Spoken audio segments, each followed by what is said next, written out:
The grassland around Pune is vast. It stretches from Divighat to Bhuleshwar and Mayureshwar on one side and to Jejuri and farther on the other. I have been exploring this widespread habitat and tried to capture the rich biodiversity it holds. In this film, I'll show you various different sites, the incredible landscapes, and of course, the beautiful bird and animal life that these places shelter. I have spent at least 45 full days on field during filming this series at different times of the year. That's the reason why it took so much time to publish the Part 2 of Saswad Grassland series. During this time, I met new friends who made my trips ever more interesting. Sometimes our journey would start even before the first light of the sun, and some wonders waited for us right on our way, like this Indian nightjar that patiently posed for us.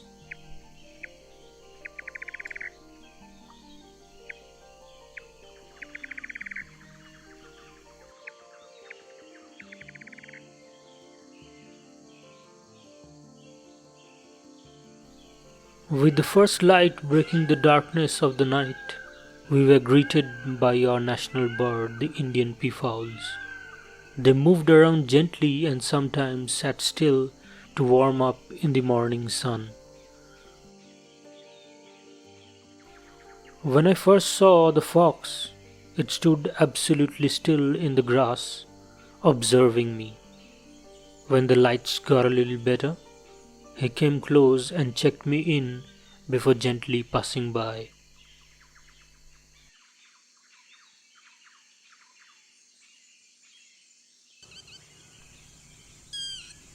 As the daylight became strong, the runners of the grassland arrived in a nearby stretch of flat landscape.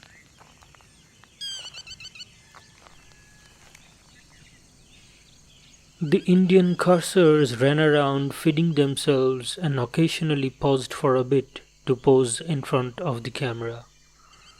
This insectivorous species helps to keep the pest population in check and prefers grass not taller than them as it blocks their view.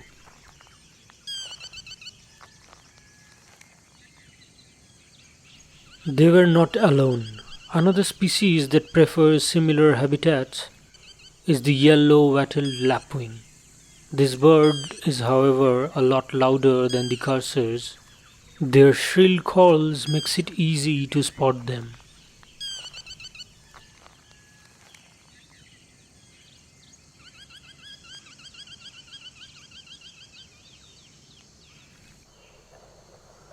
My journeys continue at some other spot on another beautiful morning, and every little village has something different to offer.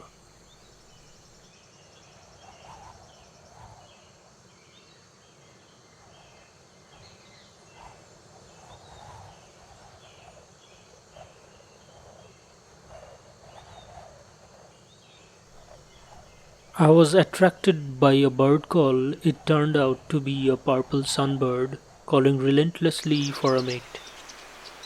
Its plumage was under transformation. Within a few weeks, it would turn into iridescent dark blue. This phase is known as the eclipse plumage of the purple sunbird.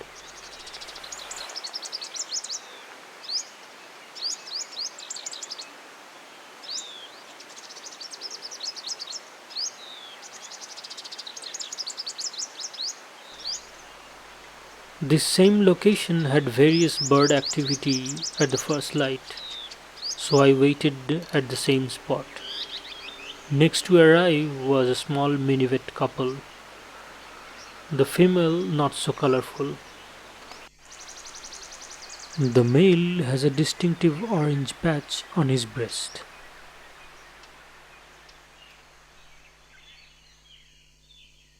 Some other visitors allowed me just to take a single shot.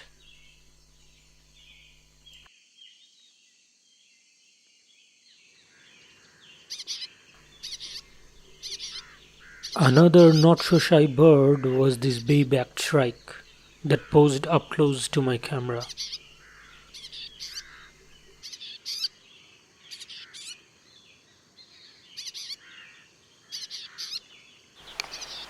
A mixed flock of various sunbirds and oriental white-eyes appeared on the nearby eucalyptus tree, which was in full bloom. Each of them took turn and carefully collected nectars while pollinating the flowers in return.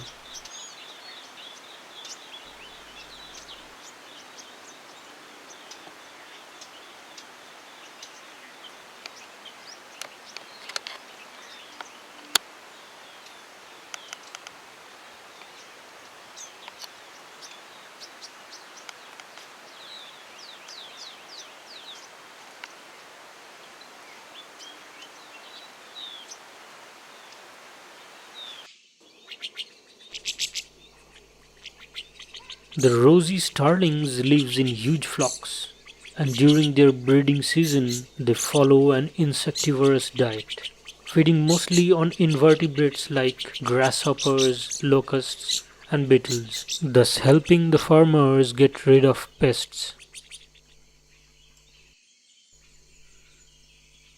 This small bird is a long-distance migrant and crosses the Himalayas to get here in the winter, from its breeding ground which is in Siberia and southwest China.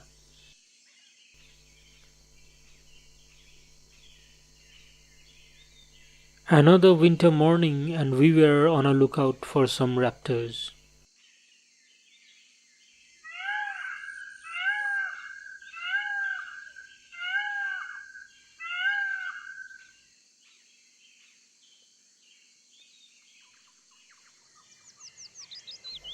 Early mornings are good times to spot a perched kestrel because throughout the day till late evening you could spot them hovering high in the sky and looking for a prey.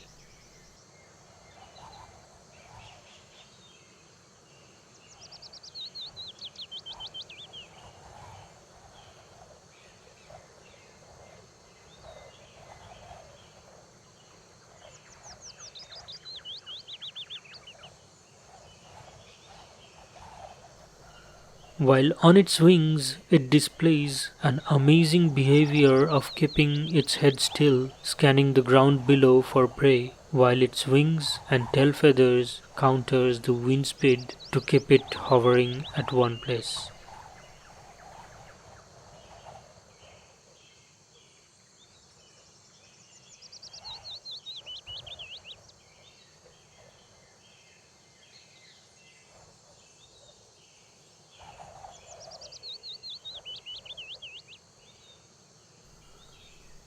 The black-winged or black-shouldered kite is another beautiful-looking raptor that is capable of hovering in flight.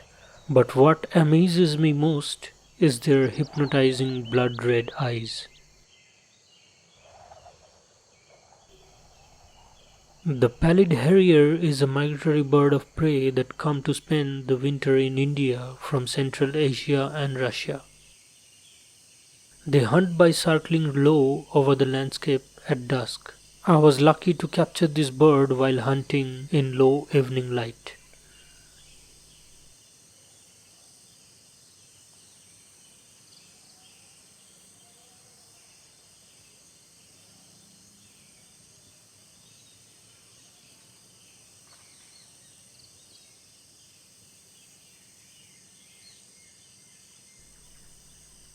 I was filming the pallid harrier while this amazing bird took flight right in front of me.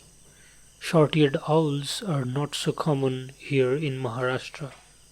A drongo was chasing the owl. It's a territorial behavior of the drongo. While in air, the drongo once landed on the owl and bit its head. I was really lucky to capture all these going around me. Last sight of the day was of a short-toed snake eagle that gave me chances just to take a few snaps.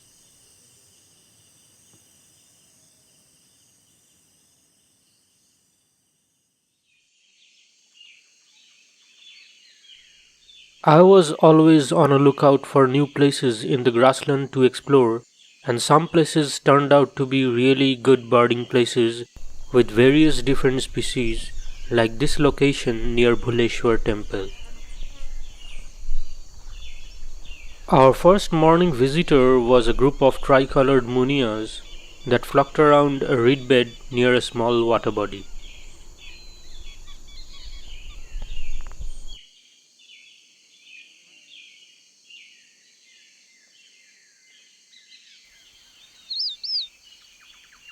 Next, I found a flock of red avadavats having breakfast in a nearby field. They mostly look for seeds of grass and small insects. The flash of red color brings joy and fills me up with positive vibes.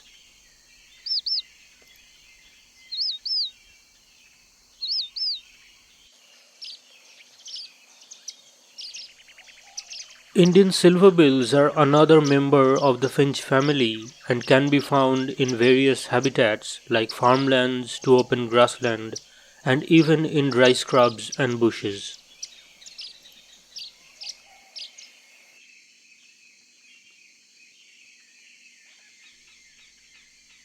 Ashy-crowned lark is fairly common in the grassland. This particular one danced around on a rocky patch decorated with beautiful pink flowers and moved me to capture it. The female was sitting idle nearby.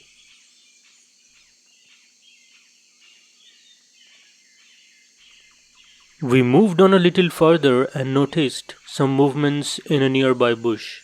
Couple of grey francolins were roosting there. Usually the shy birds would run away, but this individual was kind enough to me and allowed me to capture a minute of its life. Or maybe it was just being curious.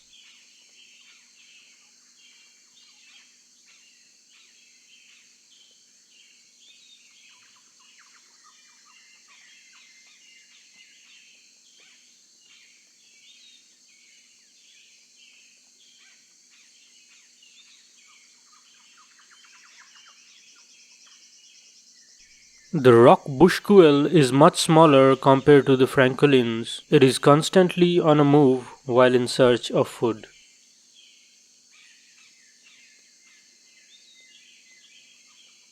This rain quail was hiding in grass while we spotted it. It didn't take long to start running and disappeared in the grassland. Others hardly gave me a chance to be filmed. The chestnut-bellied sandgrouse is beautifully camouflaged for dry, arid environments. Usually prefers being in groups. This kind couple gave me a good chance to photograph them.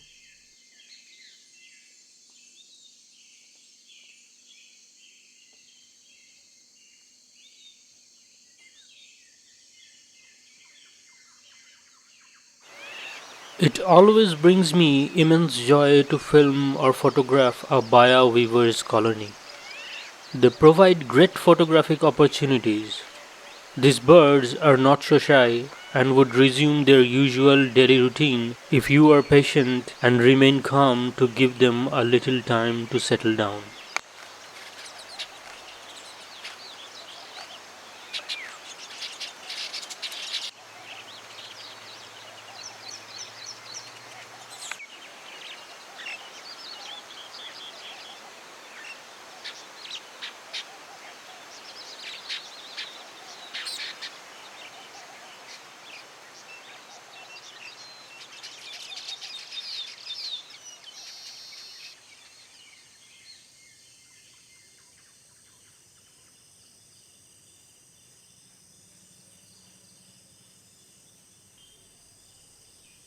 The short-lived rainy season of the grassland gives birth to small water bodies that serves as the lifeline of this vast habitat.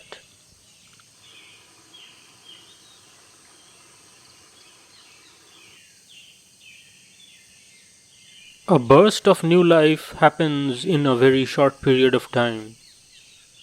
This place is great for observing each intricate organism of a lively, prospering ecosystem. One can easily study and document the entire grassland food chain.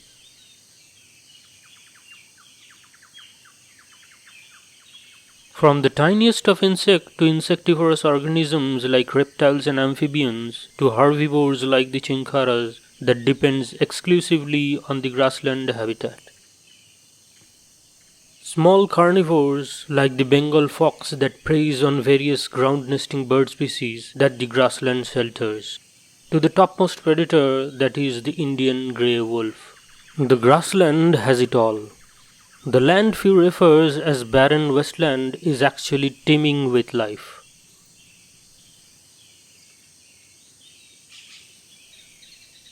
Not only these birds and animals, but the local community of cattle herders and shepherds also depends and benefits on the grassland as well.